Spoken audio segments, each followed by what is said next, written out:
So here's a shocking fact that I want to share with all of you. And I want you to think about the implications of this, because I think they're pretty dire.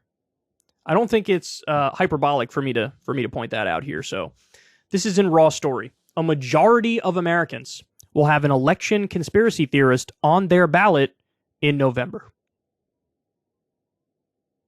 A majority of Americans. Okay.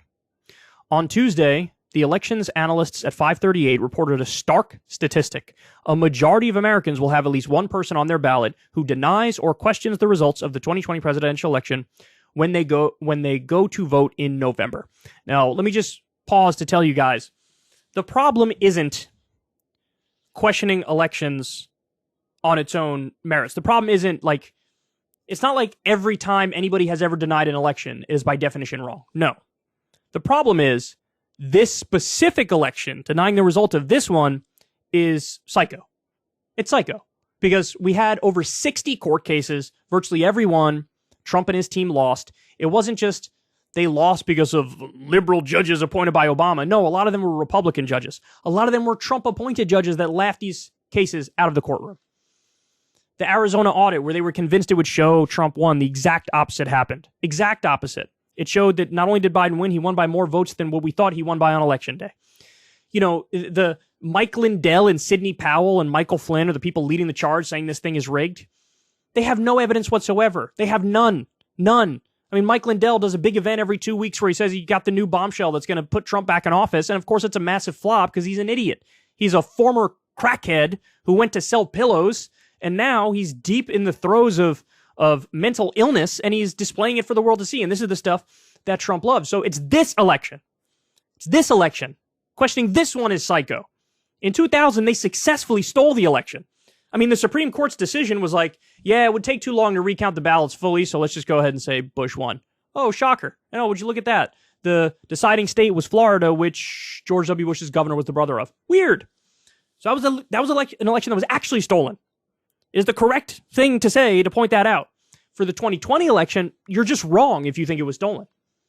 By the way, how many elections in modern American history have Republicans actually won the popular vote in? How many? Oh, it's got to be a tiny number.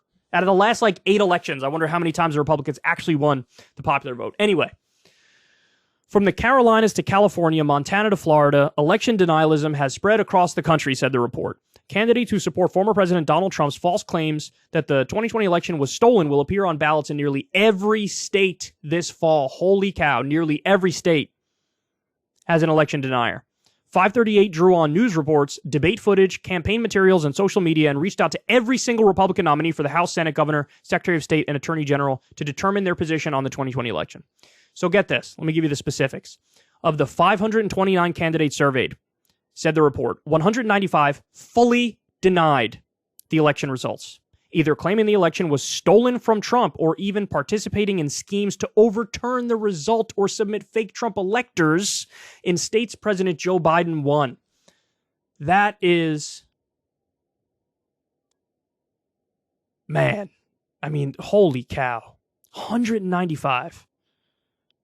And we're talking about people who either actively support crimes or literally committed crimes in accordance with this, like the fake elector thing. Another 61 raised questions about the results. Quote, these candidates haven't gone so far as to say explicitly that the election was stolen or taken legal action to overturn it. However, they haven't said the election was legitimate either. In fact, they have raised doubts about potential fraud. Another 115 refused to give a clear answer when asked directly. This is astonishing, man. This is astonishing. And 158 accepted or mostly accepted the election result. Quote, in the House, many of these election deniers look poised to win. Using the latest data from 538's 2022 midterm election forecast, we can see that 118 election deniers and 8 election doubters have at least a 95% chance of winning. Wow. Several additional candidates who have denied the election are in competitive races, noted the report. In the Senate, though, only 3 election deniers are safe bets to join the 7 senators not up for re-election who objected to the certification of the 2020 election. However, a handful more still have a real shot at winning. Meanwhile, at least 6 people who question the election to varying degrees are near certain to win governor's races, with others like Doug Mastriano of Pennsylvania and Kari Lake of Arizona in close races. Mastriano was there on January 6th. Kari Lake is an utter psychopath. Total psycho. All she talked about, even in her primary campaign, was the election being stolen. Close races they're in. An election denier winning an election and taking office is more than a symbolic concern, concluded the report. An election-denying Secretary of State could refuse to certify an election that he or she believed was rigged. An election-denying governor could attempt to submit electoral votes that defy the will of the people. And election-denying senators and representatives could vote to count those electoral votes. The 2022 election will determine how many of these candidates get the chance. So look, we're in a scary position here, man. We're in a scary position here. We are now looking at a future where the majority of Republican candidates, if they lose, probably won't accept the results of their own election. Probably won't do it.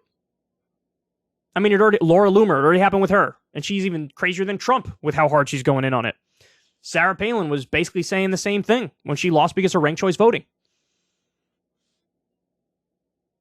This is serious stuff.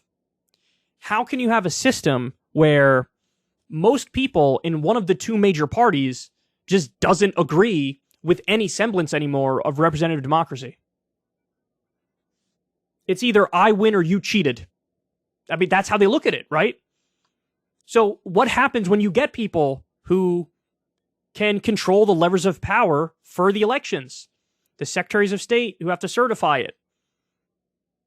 I mean, what happens? What happens? Well, we might find out. We might find out. Trump has made this a litmus test on the right. He has. And they're taking over the party. And that has consequences, man. So, I used to think it was very hyperbolic when people would say, like, democracy is on the ballot. Or like, oh, they're going to be like dictators. Sorry, feeding my vape addiction as I'm talking to you. They're going to be like dictators.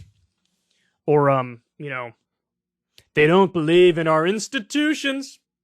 And I would hear stuff like that, and I think, yeah, I don't believe in our institutions either. Our institutions suck.